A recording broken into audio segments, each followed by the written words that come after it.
Question number 65. For the given circuit, find the voltage VCT 1 second after the closing the switch SW. Solution. Switch SW closed at time t equal to 0 second.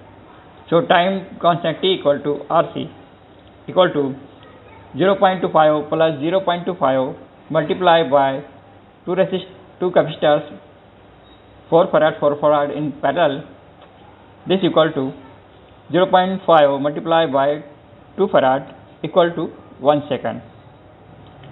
So voltage VCT at 1 second at one time constant equal to 10 volt multiplied by 0.632 equal to 6.32 volt.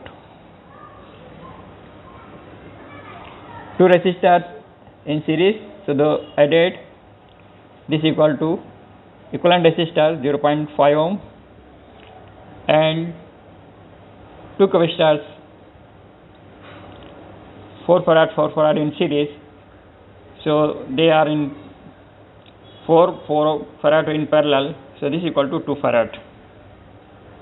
Okay, thank you.